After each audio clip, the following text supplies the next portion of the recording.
नमस्कार मित्रों, मैं अनिल, आपका स्वागत है हमारे YouTube चैनल गुरुजी स्टडी अड्डा में। आज हम लोग समुदाय की भूमिका, रोल ऑफ कम्युनिटी के बारे में अध्ययन करेंगे। पिछले वीडियो में हमने समुदाय का अर्थ व परिभाषा के बारे में पढ़ लिया था। यहाँ से दोस्तों आपके बीएड और डीएलएड सेमेस्टर और अदर एग्जाम में क्वेश्चन पूछे जाते हैं। चलिए मित्रों, हम लोग शुरू करते हैं। विशिष्ट आवश्यकता वाले बालकों की आवश्यकता के लिए समुदाय निम्न प्रकार से भूमिका निभाते हैं। देखिए मित्रों, यहाँ पर हम लोग बात कर रहे हैं विशिष्ट आवश्यकता वाले बालकों की आवश्यकता के लिए समुदाय की क्या भूमिका होती है या क्या होनी चाहिए। तो मित्रों, यदि हम बात करें समुदाय की भूमिका विशिष्ट आवश्यकता वाले बालकों के संदर्भ में, तो इसमें आपका पहला पॉइंट है शारीरिक विकास, फिजिकल डेवलपमेंट। बच्चे परिवार तथा समुदाय के सदस्यों का अनुकरण कर रहन सहन के तरीके सीखते हैं। स्वस्थ रहने के लिए आदतों का निर्माण परिवार और समुदाय के सदस्यों का अनुकरण करने से ही होता है। समुदाय के सदस्य स्थान स्थान पर व्यायाम शाखाएं, अखाड़े, खेल के मैदान और पार्क आदि की व्यवस्था करते हैं। इससे बच्चों के शारीरिक विकास में बड़ी सहायता मिलती है। समुदाय स्थानीय निकायों का संगठन करते हैं जो सफाई की व्यवस्था करते हैं या जनसाधारण को स्वास्थ्य संबंधी जानकारी प्राप्त कराते हैं और लोगों के रोगग्रस्त होने पर चिकित्सा की व्यवस्था करते हैं। जो समुदाय ये सब कार्य नहीं करते, उनसे बच्चों के शारीरिक विकास की आशा नहीं की जा सकती। देखिए मित्रों, यहाँ पर हम लोग बात कर रहे हैं समुदाय की। यदि हम समुदाय की बात करें तो समुदाय किसे कहते हैं? दो या दो से अधिक व्यक्तियों के समूह को हम लोग समुदाय कहते हैं। लेकिन हम लोग पढ़ रहे हैं समुदाय के अंतर्गत विशिष्ट आवश्यकता वाले बालकों की आवश्यकता के लिए समुदाय की भूमिका, जिसमें यदि हम बात करें शारीरिक विकास की, तो जो बच्चे होते हैं, जो घर के छोटे बच्चे होते हैं, अपने परिवार के बड़े सदस्यों के द्वारा उनके की गई क्रियाकलाप व क्रियाविधि को देखकर सीखते हैं। जैसे जैसे घर के बड़े सदस्य क्रियाकलाप करते हैं, वैसा बच्चा अनुकरण करता है, वैसा ही वह करने का प्रयास करता है। बड़ों के द्वारा जो आदतें बालकों को सिखाई जाती है, वही वह बालक सीखता है। जैसा जो बड़े बच्चे होते हैं, जो बड़े सदस्य होते हैं घर परिवार के, जिस प्रकार के क्रियाकलाप करते हैं, वैसा ही छोटे बच्चे करने का प्रयास करते हैं और ऐसे ही सीखते हैं समुदाय के द्वारा। और दोस्तों, समुदाय में आपका परिवार व समाज आता है। यदि हम शारीरिक विकास की बात करें तो समुदाय जो होता है दोस्तों, उसके समुदाय के सदस्यों के द्वारा विभिन्न स्थानों पर, गांव में आप लोग देखे होंगे, विभिन्न चारागाह के स्थान पर या विभिन्न स्थानों पर खेलने के लिए मैदान बनाए जाते हैं। वह व्यायाम शाखाएँ खोली जाती हैं, अखाड़े का निर्माण किया जाता है जहाँ पर कुश्ती की जाती है। खेल के विभिन्न मैदान होते हैं, प्रत्येक जिले में होते हैं, प्रत्येक आपके ग्राम स्तर पर भी होते हैं, विभिन्न चारागाह होते हैं। वहाँ पर बच्चे खेलते हैं, जिससे बालक का शारीरिक विकास होता है, फिजिकल डेवलपमेंट होता है और दोस्तों इससे बच्चों को बड़ी सहायता मिलती है। और दोस्तों, समुदाय के द्वारा ही आपके नगर निकायों की, स्थानीय स्वशासन की द्वारा आपकी जो गंदगी फैली हुई होती है गांव में, सड़कों पर, रोड पर, नालियों में, उसकी सफाई समुदाय के सदस्यों के द्वारा ही की जाती है। और दोस्तों, जो समुदाय होता है, समुदाय के द्वारा ही विभिन्न प्रकार के चिकित्सा संबंधी क्रियाकलाप किए जाते हैं। विभिन्न चिकित्सक की ज़रूरत पड़ती है तो वे आपको प्रोवाइड कराते हैं। और दोस्तों, जिस समुदाय में ये सभी क्रियाकलाप नहीं होते हैं, वहाँ पर बच्चों का शारीरिक विकास हो पाना असंभव है। अब देखिए मित्रों, आगे हम बात करते हैं समुदाय विद्यालयों का निर्माण करके भी बच्चों के शारीरिक विकास की व्यवस्था करते हैं। इस उद्देश्य की प्राप्ति के लिए वे विद्यालय का सहयोग भी करते हैं। बिना समुदाय के सहयोग के विद्यालय अपना कार्य पूरा नहीं कर सकते। जो समुदाय विद्यालयों को इस क्षेत्र में सहयोग नहीं देते, वे अपने एक बड़े शैक्षिक उत्तरदायित्व का निर्वाह नहीं करते। देखिए मित्रों, जो समुदाय होता है, समुदाय के माध्यम से ही विद्यालयों का निर्माण होता है। समुदाय के द्वारा ही बच्चों को विद्यालयों में भेजा जाता है, जहाँ पर बालक का शारीरिक मानसिक विकास होता है। और दोस्तों, जो विद्यालय होता है समुदाय के द्वारा स्थापित किया जाता है। विद्यालय में समुदाय के द्वारा सहयोग प्रदान किया जाता है, जिससे बालक का सर्वांगीण विकास हो सके। और दोस्तों, जो समुदाय ये सब क्रियाकलाप नहीं करते हैं, तो वहाँ पर इतनी तीव्र गति से बालक अपना विकास नहीं कर सकता।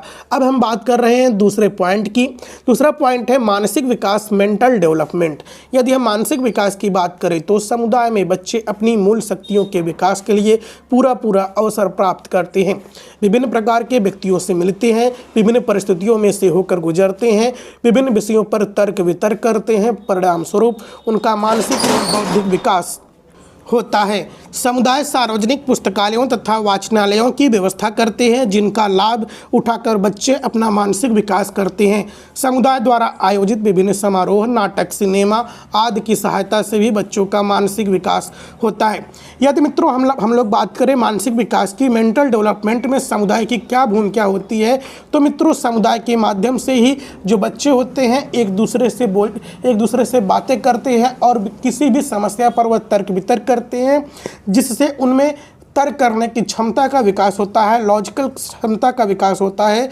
और दोस्तों समुदाय के माध्यम से जो बच्चा होता है वह विभिन्न व्यक्तियों से मिलता है। संसार का दो व्यक्ति एक समान नहीं होता है, प्रत्येक व्यक्ति अपने में भिन्नता लिए हुए पैदा होता है। तो दोस्तों इस प्रकार जो बच्चा होता है वह दूसरे व्यक्तियों के माध्यम से, समुदाय के माध्यम से सीखता है, जिससे उसका सर्वांगीण विकास होता है और वह तर्क वितर्क करने की क्षमता उसमें विकसित होती है।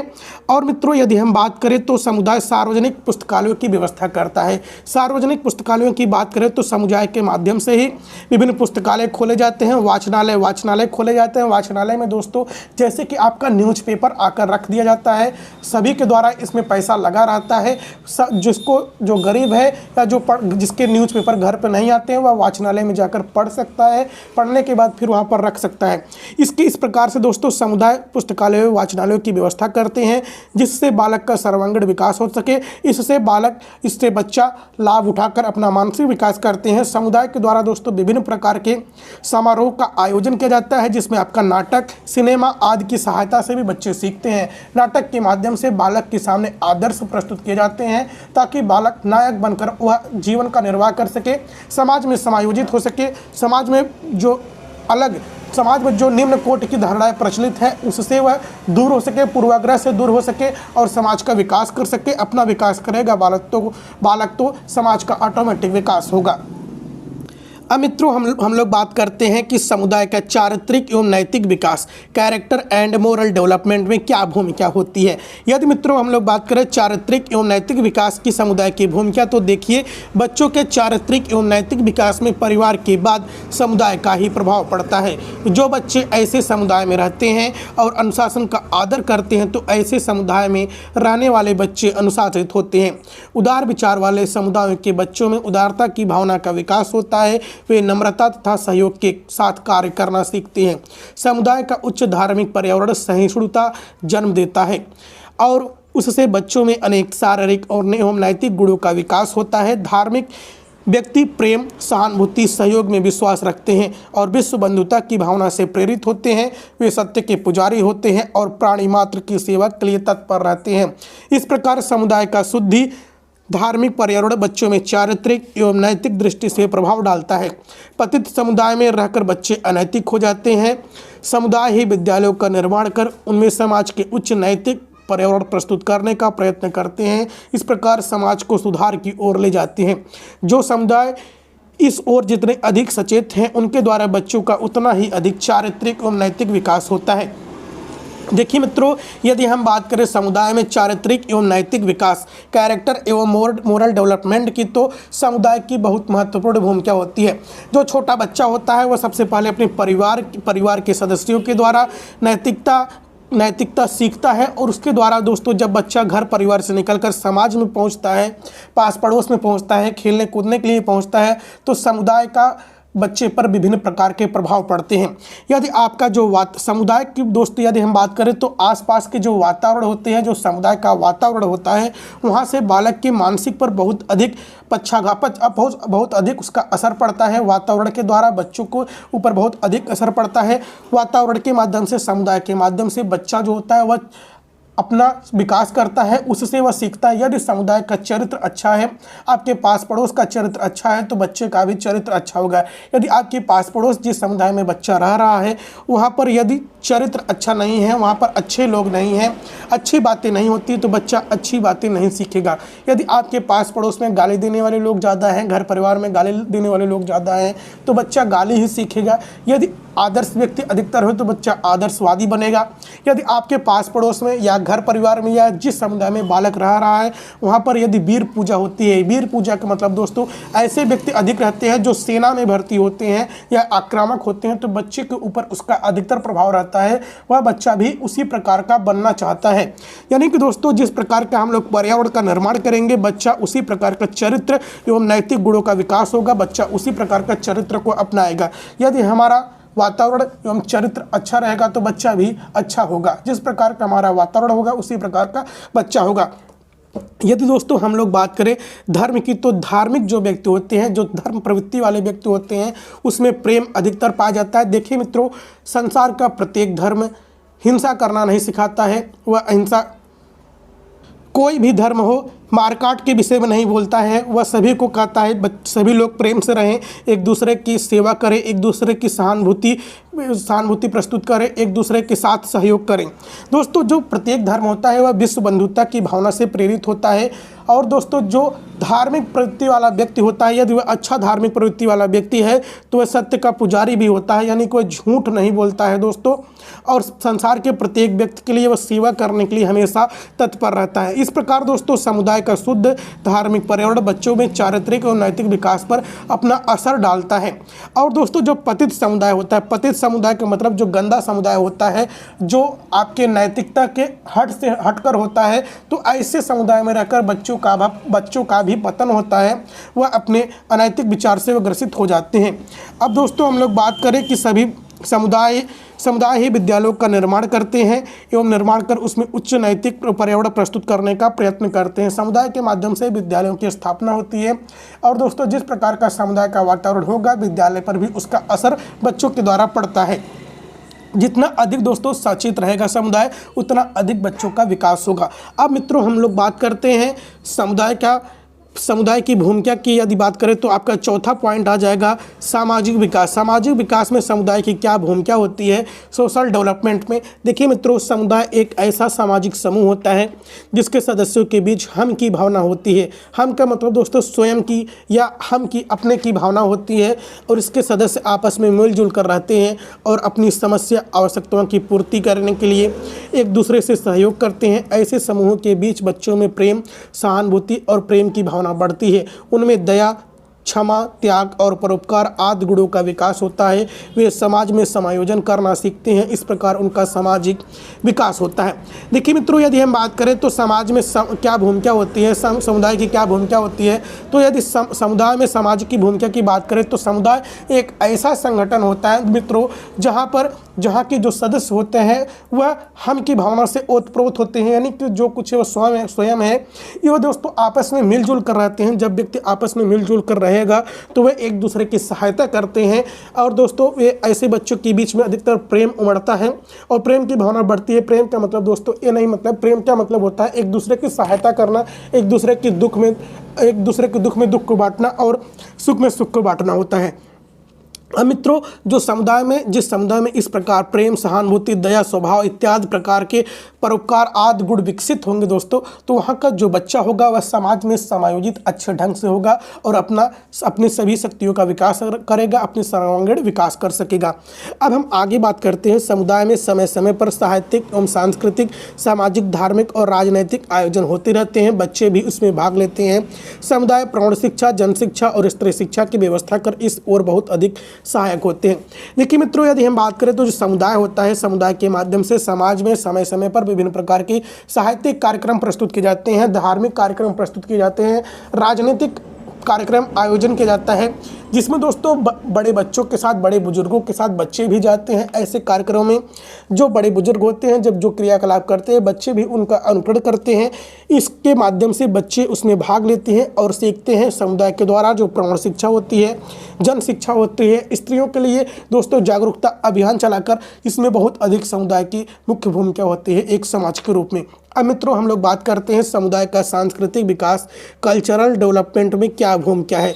यदि हम मित्रों बात करें समुदाय का सांस्कृतिक विकास में, तो बच्चे जिस समुदाय में रहते हैं उसी के तौर तरीके सीखते हैं। रीति रिवाज, मूल्यों और मान्यताओं की शिक्षा भी बच्चे समुदाय से ही प्राप्त करते हैं। उन सब के प्रति उनमें एक भावात्मक संगठन होता है, वह उनकी संस्कृति कहलाती है। समुदाय विभिन्न औपचारिक तथा अनौपचारिक शिक्षा संस्थाओं का निर्माण कर संस्कृति का संरक्षण करते हैं, उनमें वांछित विकास करने का प्रयत्न करते हैं। इन कार्यों को विद्यालय के माध्यम से पूरा किया जाता है। देखिए मित्रों, यदि हम समुदाय का सांस्कृतिक विकास की महत्व की बात करें तो कल्चरल डेवलपमेंट में जो बच्चे होते हैं दोस्तों, वह समुदाय के रहकर समुदाय के द्वारा जो भी व्यक्ति क्रियाकलाप करता है उसी को करते हैं, उसी के द्वारा सीखते हैं। यदि मित्रों संस्कृति की बात करें तो विभिन्न स्थानों पर जैव विविधता डाइवर्सिटी होने के कारण प्रत्येक स्थानों पर भिन्न भिन्न प्रकार की संस्कृतियां पाई जाती हैं।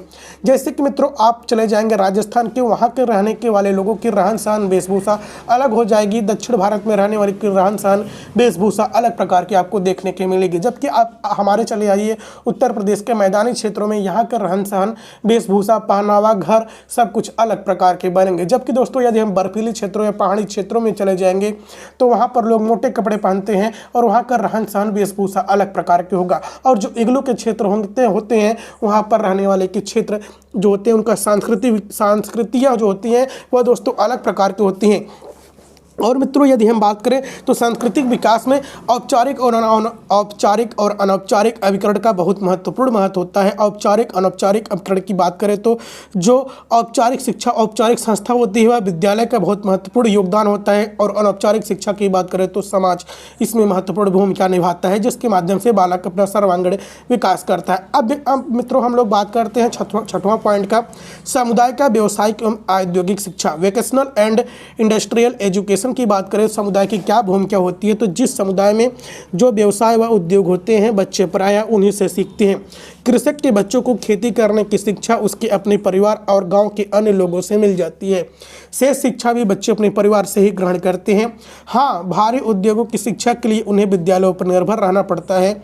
इसके लिए समुदाय विद्यालयों और महाविद्यालयों का निर्माण करते हैं। आज तो कृषि और कुटीर उद्योग धंधे की शिक्षा की व्यवस्था भी विद्यालय में होने लगी है, परंतु बिना समुदाय के सहयोग के ये भी अपना कार्य करने में सफल नहीं हो सकते हैं। यदि मित्रों हम लोग बात करें कि समुदाय में व्यवसाय एवं औद्योगिक शिक्षा वोकेशनल एंड इंडस्ट्रियल शिक्षा की बात करें तो जो समुदाय होता है, समुदाय में जो भी व्यवसाय चलते हैं आपके आसपास या आपके रहन सहन के जो क्षेत्र होते हैं वहाँ के जो समुदाय होता है, समुदाय में जो व्यवसाय जो उद्योग होते हैं उससे जुड़े हुए जो बालक होते हैं वे उसी का अनुसरण करते हैं। जैसे कि मित्रों यदि हम बात करें कि जो कृषक का पुत्र होता है, जहाँ पर खेती बाड़ी की जाती है, तो उसका बेटा जो होता है वह अपने कृषक यानी कि माता पिता के द्वारा जो कृषि कर रहे होते हैं उसी से देखकर वह सीख लेता है, उसको अलग से शिक्षा की ज़रूरत नहीं पड़ती। लेकिन दोस्तों जो उद्योगपति का बेटा होता है वह बिजनेस कैसे करे तो वह अपने घर परिवार के वातावरण के द्वारा वह सीख लेता है। हाँ, थोड़ा बहुत ज़रूरत पड़ती है विद्यालय की। जबकि दोस्तों जो कृषक का बच्चा होता है उसे उद्योग धंधे व अन्य व्यवसायिक क्षमता के लिए उसका विकास करने के लिए अन्य व्यवसाय करने के लिए उसे विद्यालयों पर निर्भर रहना पड़ता है, विद्यालय में उसे जाना पड़ता है, वहाँ से भी वह सीख सकता है। और दोस्तों आजकल क्या होता है कि विद्यालय में भी कुटीर उद्योग धंधे की शिक्षा दी जाती है, कुटीर उद्योग धंधे की शिक्षा दी जाती है, कृषि करने की शिक्षा दी जाती है और सभी प्रकार की बिजनेस करने की शिक्षा आपके विद्यालयों में प्रदान की जाती है। अब मित्रों हम लोग बात करते हैं 7वां पॉइंट की आध्यात्मिक विकास, स्पिरिचुअल डेवलपमेंट की बात करें तो बच्चों के आध्यात्मिक विकास में भी समुदाय का हाथ रहता है। यदि समुदाय धर्म प्रधान होता है तो बच्चों में धार्मिक भावना का विकास होता है, वे आत्मा और परमात्मा के बारे में सोचते हैं। यदि समुदाय में धर्म का स्थान नहीं होता तो परिवार में पड़े धार्मिक संस्कार भी धुंधले पड़ने लगते हैं। हमारा देश धर्म प्रधान देश है, कोई भी समुदाय धर्मविहीन नहीं है। हमारे यहाँ तो समुदाय में बड़े बड़े धार्मिक संगठन हैं, वे अनेक संस्थाओं का निर्माण करते हैं और धर्म प्रचार करते हैं। धर्म प्रचार और आध्यात्मिकता के विकास में भारतीय समुदाय विशेष रूप से प्रयत्नशील है। आज के युग की भौतिक दौड़ में हमें सचेत होना होगा, परंतु इसका अर्थ यह नहीं है कि हमें धर्म की संकीर्णता आ जानी चाहिए। हम धार्मिक उदारता के समर्थक हैं। इसकी शिक्षा भी बच्चे समुदाय के बीच रहकर उनके द्वारा निर्मित विद्यालयों में ही प्राप्त करते हैं। यदि मित्रों हम लोग बात करें 7वां पॉइंट की समुदाय का आध्यात्मिक विकास स्पिरिचुअल डेवलपमेंट में उसका क्या योगदान होता है, तो जो बच्चे होते हैं दोस्तों उसका आध्यात्मिक विकास समुदाय के हाथ में रहता है। यानी कि जो बच्चे का समुदाय जो आध्यात्मिक विकास होता है वो समुदाय के द्वारा होता है, क्योंकि बच्चे समुदाय के द्वारा अधिकतर जुड़े होते हैं। यदि समुदाय आपका धर्म प्रधान होगा, धर्म को अधिक मानता होगा, तो बच्चा भी धार्मिक होगा। वह आत्मा और परमात्मा के बारे में ज़्यादातर समझेगा। यदि आपका जो समुदाय है वह वैज्ञानिक होगा तो बच्चा जो है वह भी अधिकतर वैज्ञानिक होगा, वैज्ञानिक सिद्धांतों को अधिकतर मानेगा। चाहे दोस्तों आपके घर में कितने भी धार्मिक संस्कार क्यों न दिया जाए, यदि आपका समुदाय जो है अधिकतर वैज्ञानिक पीढ़ी वाला है तो बच्चा का उस पर अधिकतर प्रभाव पड़ता है, और जो आपके धर्म संस्कार के घर के जो उसे सिखाया जाता है वह थोड़ा सा उसका प्रभाव कम हो जाता है। यह और दोस्तों जो हमारा देश है, जो भारत देश है, यह किसी भी धर्म को, किसी भी एक धर्म की तरफ झुकाव नहीं है। यह सभी धर्मों को साथ लेकर चलता है, सभी धर्मों को मानता है, धर्मनिरपेक्ष देश है। इसमें दोस्तों आज के युग की भौतिक दौड़ में दोस्तों हमें सचेत होना होगा, यानी कि दोस्तों किसी भी धर्म को हम अधिकतर मान्यता प्रदान नहीं कर सकते यदि भारत देश की संविधान की बात करें तो। इसलिए दोस्तों समुदाय का अति महत्वपूर्ण योगदान होता है बालक के विकास में। तो दोस्तों चैनल पर नए हो तो चैनल को सब्सक्राइब कीजिएगा, वीडियो को लाइक कीजिएगा, अपने हर एक ग्रुप में शेयर कीजिएगा। जय हिंद, जय भारत।